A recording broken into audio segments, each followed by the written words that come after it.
Yesterday's prophecies, today's headlines. This is the Hal Lindsey Report. And now, Hal Lindsey. Good evening and welcome to this edition of the Hal Lindsey Report. In the last few months, the world may have taken a giant step toward the kind of surveillance that will be necessary for the mark of the beast. Refugees have been the excuse.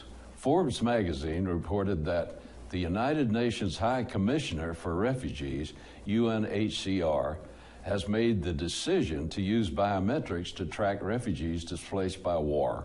Biometrics are big in the movies, but they are also very real. Biometrics are certain measurable physical traits unique to each individual. They include things like fingerprints and palm prints. Also, the shape of the ear and other facial features.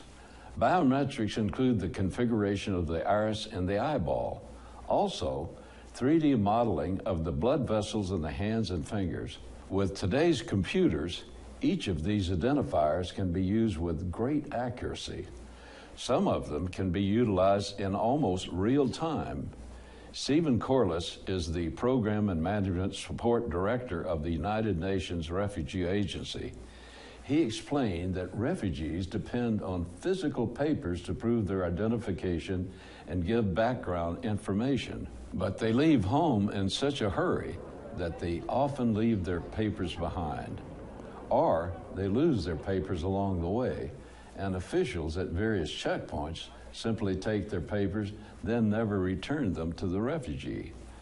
Corliss said, the biometric identity management system uses advanced technology to secure and preserve the identity of the refugees from the time they register with the UNHCR until they find a solution by returning home, integrating in the country where they have found protection, or resettling in a new country. They say the tracking ends when the refugee has found protection or resettled in a new country.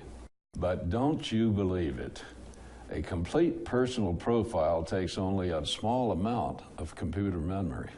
So keeping data makes sense as a simple matter of efficiency. Biometric identification data works best when it is prepared in advance. No one knows when or where the next refugee crisis might occur. That means they need to prepare for it by assembling a biometric data dossier on every human being on the planet. It's beginning to sound a little more prophetic, isn't it? The UN claims that it will not share the data with third parties or national governments, but that is the emptiest of promises. Once they have the data, they will do with it what they want. And in the long run, the UN may represent a bigger threat to liberty and privacy than any nation or third parties. The refugee crisis marks the beginning of this mass invasion of privacy. Fear of terrorism will push it along. More and more security officials feel they need to keep track of everyone. They want to know where everyone is located, the things that everyone buys, and who each person associates with. These are exactly the things the Antichrist will want to know. The United Nations is not alone in this effort. The World Bank is working along the same lines. On September 28, the World Bank released a report on how it is helping third world nations develop universal ID management systems. The document begins, official identification is more than the convenience, it is a fundamental human right. Doing this under the guise of human rights is amazing. 2 billion people in the world currently have no official ID. Like Caesar Augustus in the days of Jesus Christ, world leaders today know that to get everyone under their control and to be able to tax everyone, you need a detailed census. And today's leaders can do what Caesar never imagined. With biometrics, they can create the census, then electronically keep tabs on every individual. On this program, I recently discussed the UN's 2030 agenda. It's a list of 17 goals adopted unanimously by the United Nations General Assembly. But Section 16.9 is quite definite. It says, by 2030, provide legal identity for all, including birth registration. I don't know what the mark of the beast will be, but I have said for years that it would work in conjunction with something like fingerprints, palm prints, or by iris recognition. In recent years, facial recognition has become widespread and efficient. They are even developing a system of examining the blood vessels in the hand or fingers. It's no accident that almost everything on the list of biometrics identifiers is on or near the face or hand. The Bible says that the mark of the beast itself will be on the face, forehead with some people, and the hand with others. Revelation chapter 14, verses 9 and 10 says, and another angel, a third one, followed them, saying with a loud voice, if anyone worships the beast and his image and receives a mark on his forehead or upon his hand, he also will drink of the wine of the wrath of God, which is mixed in full strength in the cup of his anger, and he will be tormented with fire and brimstone in the presence of the holy angels, in the presence of the Lamb. The mark of the beast isn't just a puzzle to be solved or an intellectual exercise. The wine of the wrath of God, mixed in full strength in the cup of his anger, is deadly serious. The Antichrist world economic system will be built around the mark of the beast. Revelation chapter 13, verse 17 says, he provides that no one should be able to buy or sell except the one who has the mark, either the name of the beast or the number of his name. The mark of the beast will be more than an ID, so don't worry that you're already in the system. Those who receive the mark will choose to do so, and the Bible describes that choice as an act of worship. Don't expect a decree tomorrow telling you to go to the local courthouse and receive a mark in order to continue to buy and sell. But after the rapture of the church, after God has taken his people out of here, after the salt or preserving agent of the earth is removed, then this thing will be put into motion at light speed. It's all being set up right now. Jesus said of the last days, because lawlessness will abound, the love of many will grow cold. He was referring to lawlessness on two levels. First, to the individuals who flaunt the constraints of rules, especially God's rules, and then that of the whole societies. If you look at the United States over the last 40 years, one piece of good news stands out. The rate of violent crime has fallen significantly over the last few decades. In 1980, there were 10.2 homicides for every 100,000 people. By 2013, that had gone down to 4.5, less than half. That's a dramatic drop by any standard. Did people suddenly become nicer, or what? In 2004, the New York Times ran the headline, despite drop in crime, an increase in inmates. They wanted to know how there could be an increase in inmates even as violent crime went down. But the answer was obvious. Violent crime was down because more criminals were locked away. By 2013, the U.S. incarceration rate was 716 per 100,000 population, an extremely high figure. America houses 22% the world's prisoners. The high incarceration rate came in response to a high crime rate.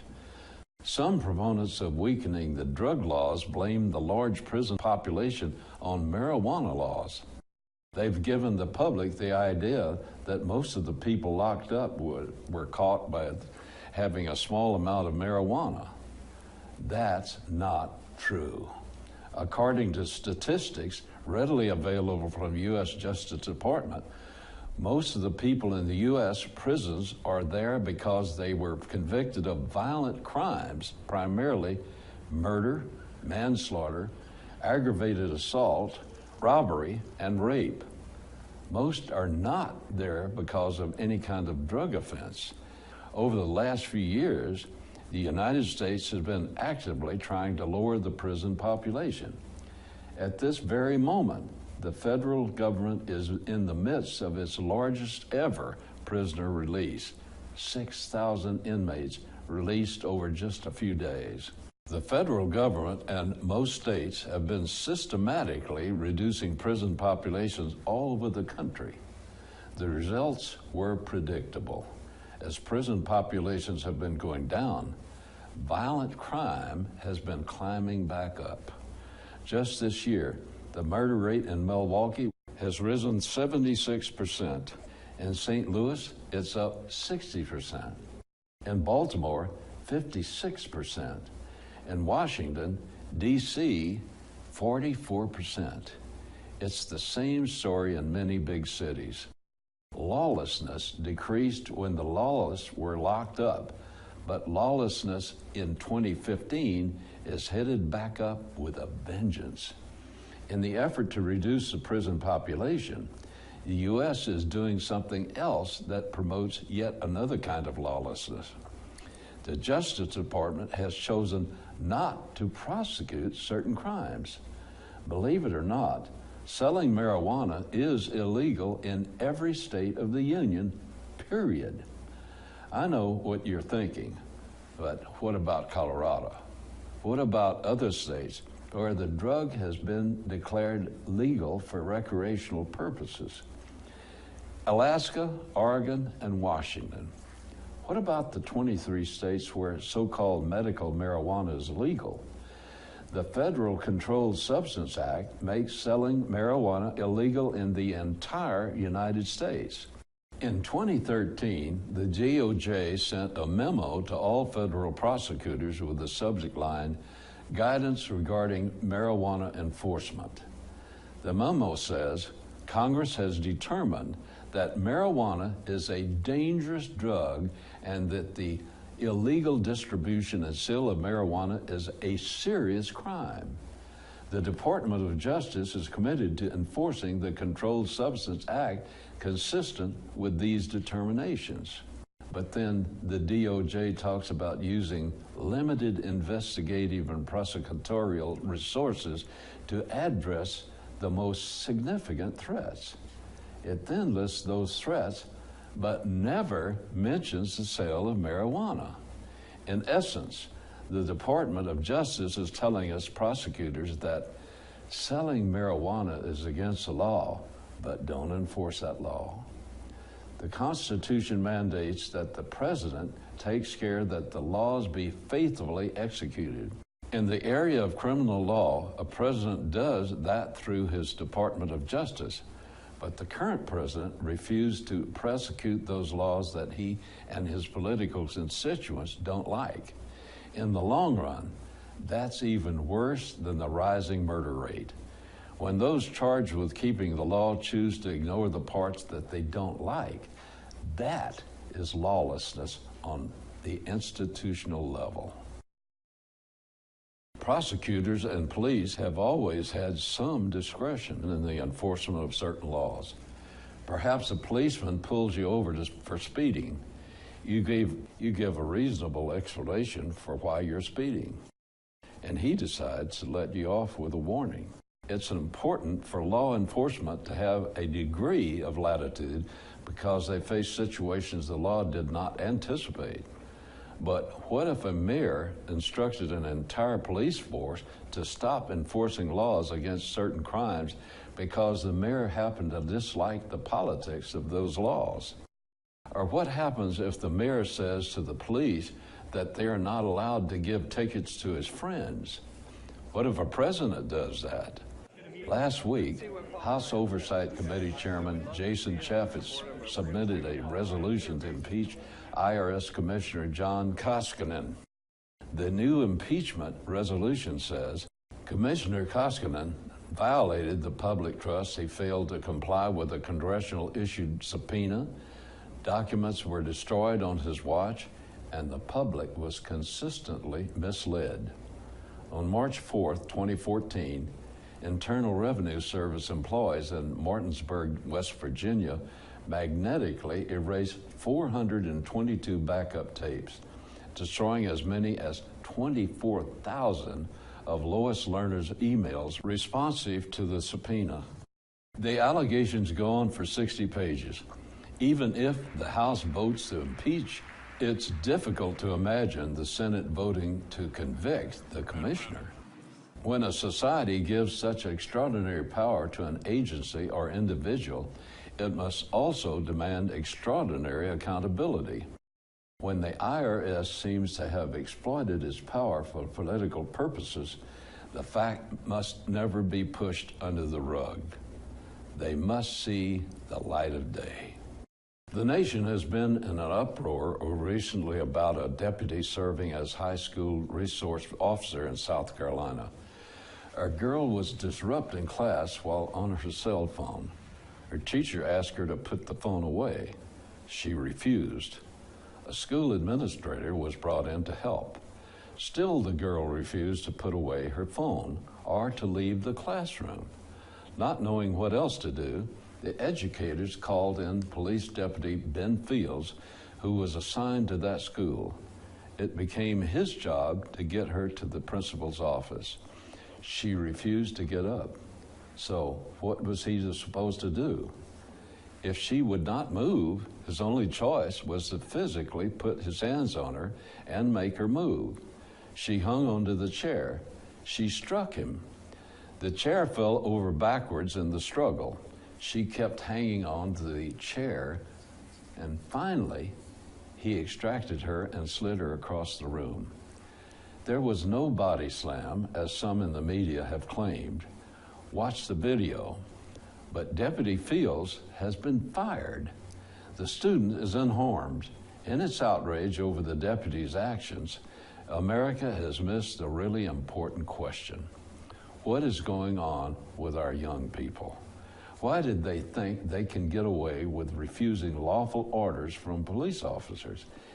In too many cases, the answer is simply that they can get away with it. The community should have the officers back, but instead, it throws him to the wolves. It's a tough time to be a police officer in America. The media keep asking why a deputy would throw a girl across the room when the only thing she did wrong was talk on a phone. But that's ridiculous. He did not throw her across the room, and all she had to do was put the phone away as her teacher and the administrator asked, and the deputy would never have been called. All she had to do when he got there was go with him to the principal's office. But several young men over the last couple of years have been killed when all they had to do was drop the gun or the knife. The media and politicians are teaching a generation of young men and women that they are heroic if they mouth off to teachers and other authority figures. They are training them to refuse a law officer's commands. And our communities, instead of backing up the police, are condemning them as murderers. That's how popular filmmaker Quentin Tarantino describes them.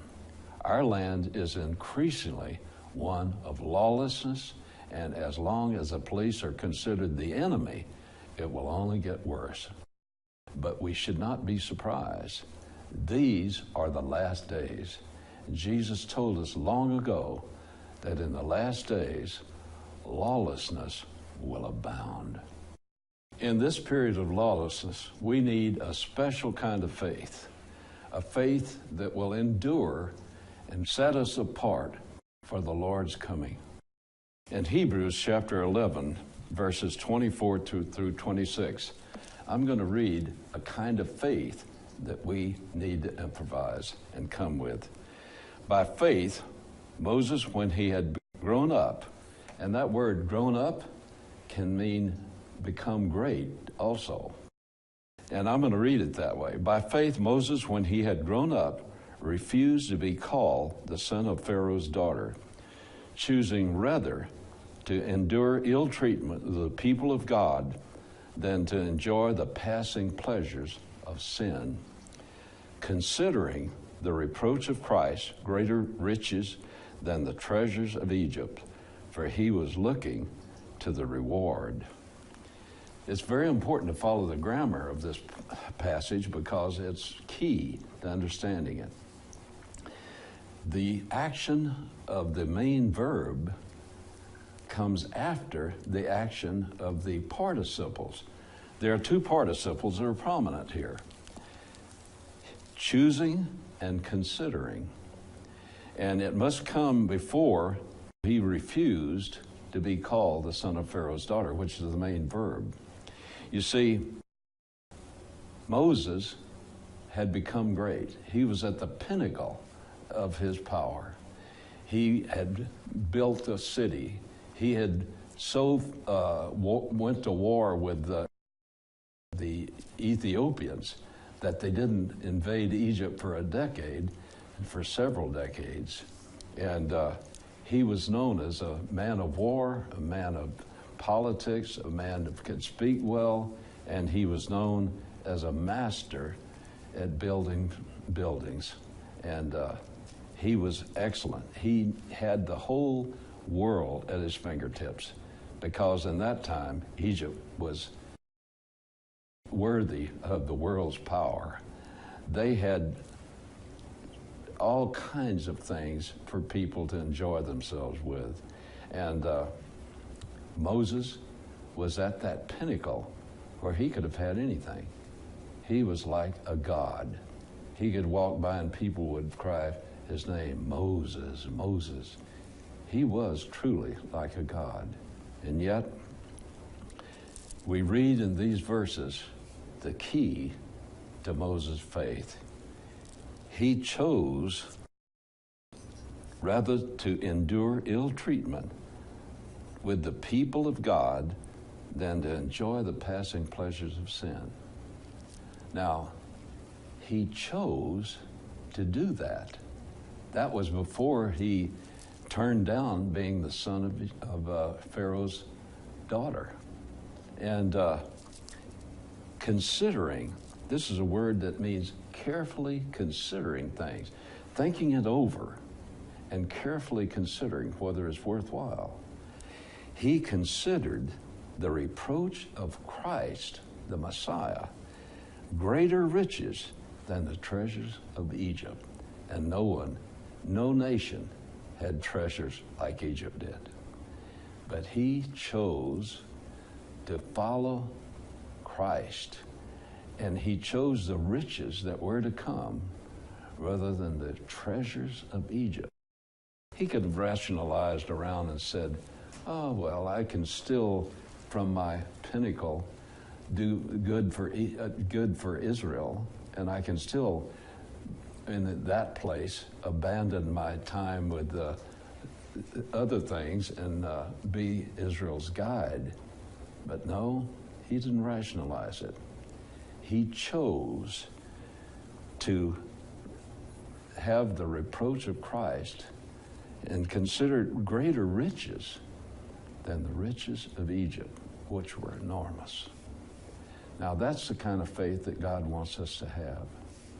We're headed for a time of real lawlessness, a time of people spitting on us, a time when they're going to consider Christianity a very poor religion at the best.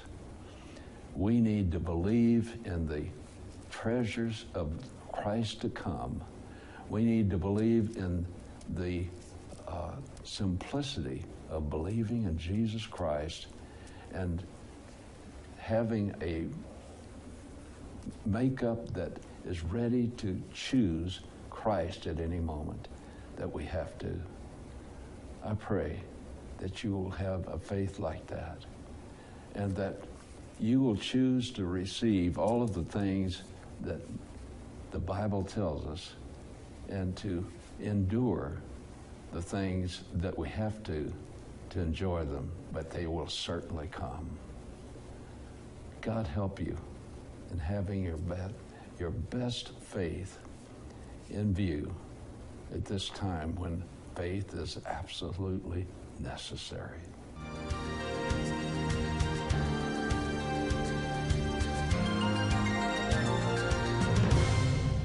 Well, that's it for tonight, folks. God willing, I'll see you next week.